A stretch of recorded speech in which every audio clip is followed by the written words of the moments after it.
සියලු දෙනාටම සුබ දවසක් කියලා ප්‍රාර්ථනා කරනවා. ඔයගොල්ලෝ දන්නවා මම ශ්‍රී ලාංකික හෙටක් කියලා නම දේශපාලන වැඩසටහනක් හඳුන්වා දෙමින් ඉන්නේ. ඒකේ ආරම්භක වීඩියෝ එක එදා මම දැම්ම එක ගොඩක් කට්ටිය බලලා තිබුණා. බොහොම ස්තුතියි. ඒකේ අරමුණ තමයි මේ දැන් පවතින මේ පාදර පක්ෂ දේශපාලන එක්කම දේශපාලන සංඝ මුදලාලිලා රාජ්‍ය සේවකයෝ සමහර රට කරනවා. ඒ වගේම ඌට ව්‍යාපාරික මේ කට්ටිය ගෙන් මෙන්න බලපෑම අයින් කරලා යහපත් සමාජයක් බිහි කරන කොහොමද කියන තමයි මගේ අරමුණ. ඒ යටතේ මම කන්සෙප්ට් කීපයක් ඉදිරිපත් කරා. පරම සත්‍ය සහ ෆිට් ටු 100. ඉතින් පරම සත්‍යයෙන් බලාපොරොත්තු වෙන්නේ මේ යථාර්ථය අවබෝධ කිරීම සහ අපි ක්‍රියා කර යුතු ආකාරය. ෆිට් ටු 100 යෙන් බලාපොරොත්තු වෙන්නේ මරණය දක්වා ෆිට් එකේ ඉන්න. එතකොට මේ ප්‍රශ්නත් අඩුයි, වේදමත් අඩුයි, ජීවිතේ සනීප වෙනවා. ඉතින් ගිහිමානේ මම කතා කරා ෆිට් 100 එකේ දීර්ඝකාල ජීවිතයට අවශ්‍ය වෙන කාරණා පහ. ඒකේ පස්වෙනි එක මම කතා කරා ආහාර ගැන. ඉතින් අද එකෙන් මම කතා කරන්න බලුත් මේ ආහාර සම්බන්ධයෙන් වැඩි දුරට. ඉතින් මේ දැන් you are what you eat. ඔබ කියන්නේ ඔබ කන දේ කියලා කියවනුත් තියෙනවා. ඒක හරි කියවනක් විදිහට ගන්න වෙනවා. ඒතකොට මේ තමන්ගේ කැම වේල හදාගන්න එක ලේසි පාසි වරක් නෙමෙයි. හරි කම්ප්ලෙක්ස් මේක. ඔය හදාගත්තට ගොඩක් කල් කරන්න බෑ. හදාගන්න ලාවක් නැහැ. ඉතින් ඔය වගේ සාමාන්‍ය සාදේ දෙන සල්ලි බලපාන. ශායන අමාරු අනිත් එක කෙනෙක් කන්නේ මොනවද කියන එක 100%ම කියන්න බෑ. නමුත් කොහොම හරි ඒ මොනවද කන්න ඕනේ කියන එක හොයාගන්න හරියට කරන්න ඕනේ නැත්තම් බලන සමාජයේදී ලෙඩ ස්ථූලතාවය නියුරෝඩිජෙනරේෂන් ඊළඟට non communicable disease වෙන දහස් ගණන් ලෙඩ තියෙනවා. ඉතින් මේක නවත්තන්න කැම් බීම ගැන හොඳ සම්මත අවබෝධයක් ගන්න ඕනේ. ඉතින් ඒ අවබෝධය කන්නේ මොනවද කියලා හොයාගෙන අවබෝධය ගන්න එකපාර බෑ කන්න ගොඩක් දැනගන්න ඕනේ. දැන් ඩයට් වර්ග ඊළඟට මැක්‍රෝ නියුට්‍රියන්ට් කියන්නේ මොනවද? කාබෝහයිඩ්‍රේට්, ෆැට්, ප්‍රෝටීන්, khනිජ ලවණ, විටමින් අඳුරා ගන්න කොහොමද? ඊළඟට එනර්ජි බැලන්ස් එක. අපි කන කෑම වල තියෙන එනර්ජි එකයි අපි කරන අංග මහන්සි කරන එනර්ජි එකයි කොහොමද රසලා ෆැට් ඩිපොසිට් එක වෙන්නේ? මසල් එක බිල්ඩ් අප් වෙන්නේ කොහොමද? ඊළඟ මයික්‍රෝබයෝම් ගට් හෙල්ත් එක. ඒ කියන්නේ ආහාර ජීවක පද්ධතියේ ඇතුළ තියෙන බැක්ටීරියා ස්පීෂීස් ක්‍රියාත්මක කරන ගට් බ්‍රේන් ඇක්සිස් එක අපේ මනසට බලපාන්නේ කොහොමද? ඒ ඇතුළු ඊළඟ ලෝ කාබ් හයි ෆැට් ඩයට් එක වඩාක් වගේ මෙතන හොඳ සහ නරක. ඉතින් ඒ වගේ කාරණු වෙන ගොඩක් බලපාන. ඉතින් මම මේ දැන් පොඩි වීඩියෝ වලින් විනාඩි 10 12 වීඩියෝ වලින් කරන්නේ ඒ වගේ කාරණු 15ක් විතර ෂෝට් වීඩියෝ කරලා ඔබට අවබෝධයක් දීලා ඔබ ඩයට් එක ෆයිනලයිස් කරන්න ඔබටම අවබෝධයක් දෙන්න. ඊට පස්සේ මම ඉදිරියට කරනවා ෆිට් 200 සැම්පල් ඩයට් එක. ඒක වීඩියෝ 12ක් විතර යනවා. ඊට පස්සේ හොඳ අවබෝධයක් කරන ඩයට් එක මේ කරන්නේ කොහොමද කියලා. මම මේ සෑහෙන කාලයක් අධ්‍යයනය කරලා ප්‍රායෝගිකව අධ්‍යයනය කරලා තමයි මේ හැමදාම වෙනස්කම් කරලා මේක කියන්නේ. දැන් අද ලෝකේ තියෙන ඩයට් වර්ග ප්‍රධාන වශයෙන් ඩයට් වර්ග 100කට 1000ක විතර ඇති. ඩයට් වර්ග 6ක් විතර තියෙන ප්‍රධාන වශයෙන්.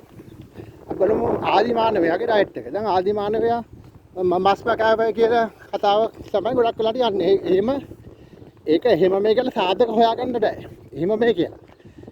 දැන් ආදිමානවගේ ඩයට් එක බලනවා කානිවෝ ඩයට් එක නේ ඔය කියන එක. නමුත් කානිවෝ ඩයට් එකට වඩා ආදිමානව මේ පේලියෝ කියන ඩයට් එක ගත්ත කෙනා ගොඩක් මුල හස්නේ පැහැදිලි වෙන්නේ. පේලියෝලිතික් ඒජ් එකේ ඒ ගත්ත ඩයට් එක. පේලියෝ ඩයට් එක ඔබ දැනගත්තේ මුතුයි. ඒක නේ අපේ බ්ලූ ප්‍රින්ට් එකේ තියෙන්නේ. අද ඔබේ ඩයට් එක පේලියෝ ඩයට් එකෙන් තියෙන කැම වර්ග ගොඩක් ඇතුළත් වෙන්න ඕනේ. ඔබ හොඳට බැලුවොත් මේ වීඩියෝ එක අවසානයේදී ඔබේ කැම වල තියෙන පේලියෝ ඩයට් එක තියෙනවනේ. පේලියෝ ඩයට් එක නැතිව තියෙන එක තමයි අවුල වෙලා තියෙන ගොඩක් වෙලා. හරිද? හරි ඊසි මේක. මම වැදගත් කාරණා කියන්නේ. මේක තවුසන් ටෝක් එකක් හරිද? ඊගාට පේලියෝ ඩයට් එක කාලා තින්න ඒගොල්ලෝ ජාති තුනක් අවොයිඩ් කරලා තියෙනවා. අරන් නැහැ. එකක් තමයි ග්‍රේන්ස්. ඔය බත් සහ පිටි. ඒගොල්ලෝ කාලා නැහැ. අනිත් එක ඩයරි කිරි. ඒගොල්ලෝ පාවිච්චි කරලා නැහැ. ඒගොල්ලෝ බිත්තර පාවිච්චි කරලත් නැහැ. අනිත් තමයි ලෙගියුම්ස්. ඔය පරිප්පු තියෙන මුංගට කවුපිය අරමය. කඩල ඒව මොකක්වත් කාලා නැහැ. ඊළඟ කඩල මුංගකට පරිප්පු ඒ වගේ ලෙගියුම්ස් අයින් කරලා තියෙනවා. කිරි අයින් කරලා තියෙනවා. බිත්තර නැහැ. ඊගාට ග්‍රේන්ස් නැහැ. බත් පිටි නැහැ. ඔන්න ඔය තුන නැති තමයි ඒගොල්ලෝ කාලා තියෙන්නේ. ඒගොල්ලෝ කාලා තියෙන්නේ මොනවද ඒගොල්ලෝ? මස් මාළු. ඒක නෑ ප්‍රෝටීන්. මස් සහ මාළු. දඩ මස් ටික නෙමෙයි දඩ මස් සහ මාළු. දඩ මසුයි මාළුයි. එළවලු සහ අල జాති අරන් තියෙනවා. ඊළඟ පළතුරුයි හනි. Nut seeds. ඔන්න జాති ටික තමයි. දඩ මස්, මාළු, එළවලු, පළතුරු, හනි සහ nut seeds. nuts and seeds ඔය ආමන්ඩ් රටකාජු තල seeds නා nuts legume නෙමෙයි ඔන්න ඔය ටිකම අරන් තින්නේ ඒගොල්ලෝ ඉතින් ඔන්න ඔය ටික තමයි මොනවා කිව්වත් අද අපේ ඩයට් එකට එකතු වෙන්න ඕනේ ප්‍රධාන කාරණා ටික ඔන්න ඕවෙන් එන්න ඕනේ දැන් ඔබ බලන්න ඔබේ ඩයට් එකේ තියෙන මොනවද කියලා ගොඩක් වෙලාට තියෙන්නේ බතු පිටි කිරි පරිප්පු ඒවා තියෙන්නේ ඒක නිසා ඒ ප්‍රමාණය ඉතාමත්ම අඩු වෙන්න ඕනේ ඔය බත් පිටි පරිප්පු කිරි ප්‍රමාණය අඩු කරලා මේ දීනෙන් වැඩි කරන්න ඕනේ nut seeds vegetable පළතුරු මස් දඩ මස් තව මාළු හනි තමයි සුගර් වලට නදී ඔන්න ඔය ටික වැඩි කරාම ඔබ බලන්න මේකම ඉතින් මේ විනාඩිය ඕක අහලා ඔය ඩයට් එක අරගෙන එකතු කරලා ඕක අඩු කරලා සති දෙකක් බලන්නකෝ අංගේ වෙනස් වෙන හැටි වෙන මුකුත් ඕන්න හරි මේක වැඩ ගන්න නිසා මේ කියන්නේ මේ කාරණා ඔය low carb high fat වණක්කුම චඩගේ මස්ම කන්න එකේ ඩයට් ඒවා හොඳක් තියෙන නරකක් තියෙනවා මම ඊළඟ වීඩියෝ එකෙන් ඒවා ඒ ගැන කතා කරනවා ඔන්න ඔකට paleo diet එක හරි ඊළඟ ඩයට් එක තමයි mediterranean diet එක ඒ mediterranean diet එක කියන්නේ ඔය බටහිර ලෝකයේ ඔය ඉතාලිය වගේ පැත්තේ ඔය mediterranean sea එක පැත්තෙන් මේ ගත්ත ඩයට් එකක් ඒතර ඒ ඩයට් එකේදී ඒගොල්ලෝ ඔක්කොම ජාති කරනවා තියෙනවා ගොඩක් ලංකාවේ බත් එළවලු ඩයට් සමානයි whole grains dairy eggs chicken vegetable පළතුරු nut seeds ඒගොල්ලෝ red meat අඩුවෙන් තමයි red meat එක අඩුවෙන් තමයි මේක කරන්නේ අන්න ඒක තමයි mediterranean diet හැබැයි ලෝක පිළිගන්නේ ඒ diet එක තමයි හොඳම diet එක කියලා දැන් පිළිගන්න diet එක හරි ඊළඟට vegan diet එක vegan diet කියන්නේ ඊළඟට vegetarian diet එක vegetarian diet එක කියන්නේ සත්වහාර මස් මාළු නැතුව කිරි බිත්තර ගන්නවා කිරි බිත්තරයි අනිත් කැම දාති ඔක්කොම තියෙනවා සාකාහාර තියෙනවා කිරි බිත්තර සහ සාකාහාර vegetarian diet එක ඒ අනිත් vegan diet එක vegan diet එකේදී කිරි බිත්තරත් නැහැ තනිකර සාකාහාර විතරයි ඉතින් vegan diet එක ජීවකල් පැවැත්මට හොඳයි කියලා සාධක කියනවා නමුත් ඒක 100% ෂුවර් කරන්න බෑ මොකද ඇඟ දුර්වල හෝමෝන් දැන් B විටමින් සත්වාහාර නැතුනම් පස්සේ B විටමින්ස් මදිලා ඇඟ හෝමෝන දුර්වල වෙනවා. කැමති බෙදීමක් වෙනවා. ඔය vegan diet එක වගේ මතය දිගටම කරන්න බෑ කියන එක. ඒක හොඳම නෑ කියන එකයි මතය තියෙන්නේ.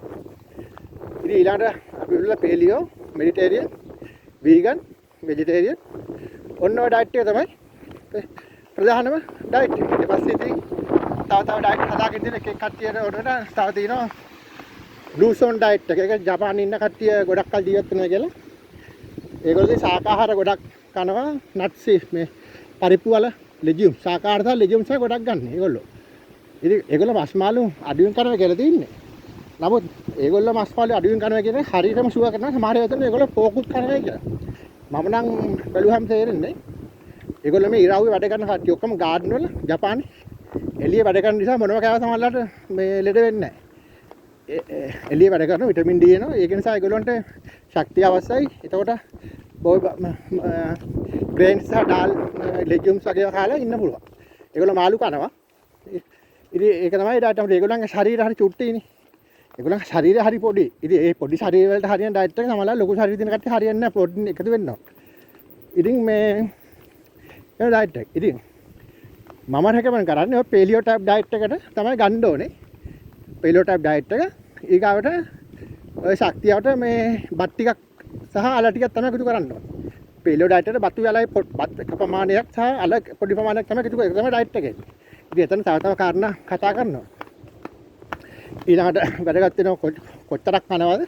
කොපමණ වෙලාවකටද කන්නේ? කියන එකට වැඩගත් fasting diet. ඉතින් ඒවා ටික ටික කතා කරනවා. අද මම කතා කරන්නේ ඔච්චරයි. ලෝකෙදී ඩයට් වර්ග සාරාංශයක් ගත්තොත් paleo diet එක, carnivore diet එක, mediterranean diet එක, vegan diet එක සහ vegan diet එක, blue zone diet එක. දැන් carnivore diet තනිකරම බස් ගන්න තියෙන්නේ. ඒක දිගටම හොඳ නැහැ ඉතින්. පොඩි කාලයකට හොඳයි. ඔබ කරන්නේ paleo diet එක අරගෙන මේ අල જાති බත් જાති පොඩ්ඩක් එකතු කරන විතරයි කරන් දෙන්නේ අත්‍තරම කිව්වා. තව ඉස්සරහ අයිටම් එක කරගෙන කතා කරනවා. එහෙනම් බොහොම ස්තුතියි.